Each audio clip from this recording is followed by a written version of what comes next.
I don't know. Have you guys heard of this totally obscure character that I don't think anybody really knows except cool people in the know?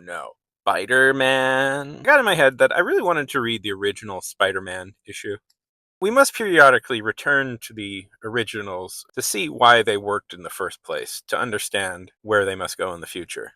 So we opened to Peter being made fun of by a bunch of popular kids, and the thing they're making fun of him for is, of course, that he can't dance. He would hardly know a cha-cha from a waltz. I like the implication of this, that everybody at Midtown High are professional grade ballroom dancers. And the fact that Peter just can't keep up is really going to hurt them and the judges. What a nerd. I can tell that the opening text box was written by Stan. Confidently, we referred to them as long underwear heroes, but we think you may find our Spider-Man just a bit different. That's very classic Stan Lee writing, I find.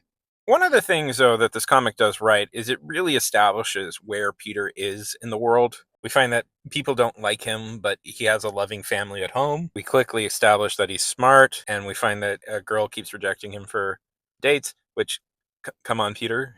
She said no once, get it through your head, and that Peter is maybe one of the most feckless dorks in the world. Guys, excuse me. Would you like to go to a science exhibit with me? Come on, Peter. Come on, buddy. Did you really think they'd want to go to a science exhibit? And at the science exhibit, Peter gets bit by an irradiated spider. And this changes the rest of Peter's life. So the scientists at the thing make fun of him, which everybody is so cruel to Peter. It's something that they really pile on in this issue. To me, this is the most wild one where a car nearly hits him, and using his spider abilities, he jumps out of the way. And what must only be in a very thick accent say, "That was one egghead who won't daydream anymore." When he crosses the street, you can see that again.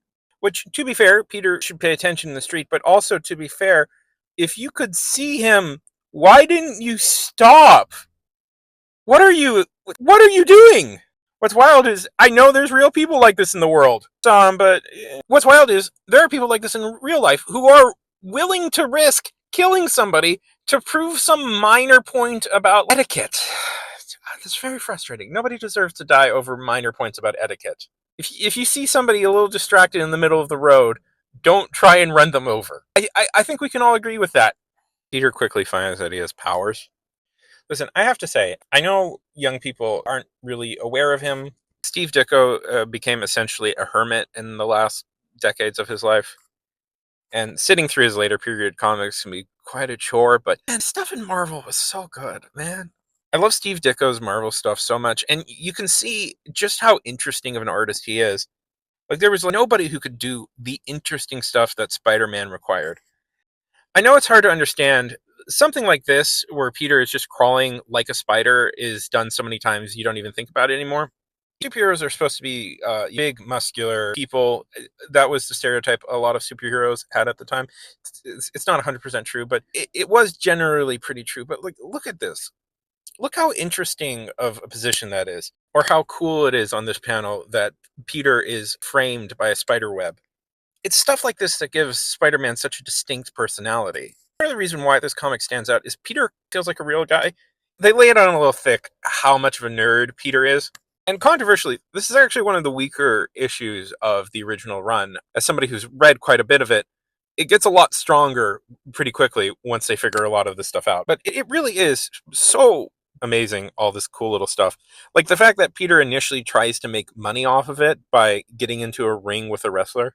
So this is the wrestler Crusher Hogan, which I know is very interesting, the fact that there is a wrestler by the name of Hogan, and for a long time Marvel owned the name Hulk Hogan. It's probably a coincidence based on this guy, the Crusher, who was a noted pro wrestler at the time. So Hulk Hogan's name really isn't Hogan, it's Balea, but you do wonder, possibly just did they get the name Hogan from this comic? I don't know. People who know wrestling might be a tiny bit confused. How is this possible if wrestling is fixed? Pro wrestling can trace its origins to a few things, but so what circuses would do is they pull off a scam where if anybody could beat their strongman, they would pay them $100. Of course, you had to pay money to enter the ring. And what they would usually do to sweeten the pot is what they would do is they would have a plant in the audience come in and would have this really athletic fight between the two. And just to prove that, oh no, the strong man in fact can be defeated. And then they would bring in an actual sucker, a Mark. They do just a quick hold and win. And my theory is Stan Lee was thinking of this and not like a wrestling show as it's depicted. And possibly Stan Lee had not seen modern wrestling. Now, to be fair, that act was still going on at the time that this was written, and very possibly they were doing it in like modern wrestling clubs. I'm not 100% sure. Don't quote me on that. But yeah, Peter effortlessly brings down the Crusher. You know, what this comic does right is it really sets everything up for Peter before he even becomes a superhero. I know people complain about origin issues a lot, but it's actually a pretty good idea to establish what a character can and can't do. It properly sets up the stakes for later down the road instead of just jumping into the middle of things and nobody knows what's going on. Anyways, a sleazy promoter who, in my mind, I see this as a mobster, but I notice he's wearing a bow tie, so he might be a circus. Decides that Peter is the greatest living performer in the world. He's just the character we needed. He brings Peter into the exciting world of entertainment. Kind of in a throwaway panel, Peter invents his web shooters, which must be said is one of the coolest inventions ever. I like that Peter invents it. It makes him a budding super scientist, which is, I think, more fun than him just stealing it. And thus, Spider-Man premieres as a TV daredevil. This is a weird thing that they never follow up on, that Peter was actually kind of famous. Before he was Spider-Man, he was a low-level celebrity. Then the event that will define Peter's life happens. See, this is another thing that this comic does really well. It sets up an entire little character arc for Peter. Fantasy, or amazing adult fantasy, as the series was originally called, Amazing Adult Fantasy. A magazine with a name like that, I think, would be taken very differently now. Amazing Adult Fantasy is an anthology series. It told a complete single story in one issue. And the thing with Spider-Man from the beginning is that they were thinking of making this a major recurring character, but should have a complete character arc that makes emotional sense. This issue opens with Peter desperately wanting to be part of the in crowd, and that the people he's desperately trying to fit in with wouldn't be interested in him, and don't share his interests at all. When he finally finds a version of that acceptance, it gets into his head, and he loses one of the most important people in his life. And in a dramatic twist, he realizes he could have done something about it. What's the phrase? With great power comes great responsibility.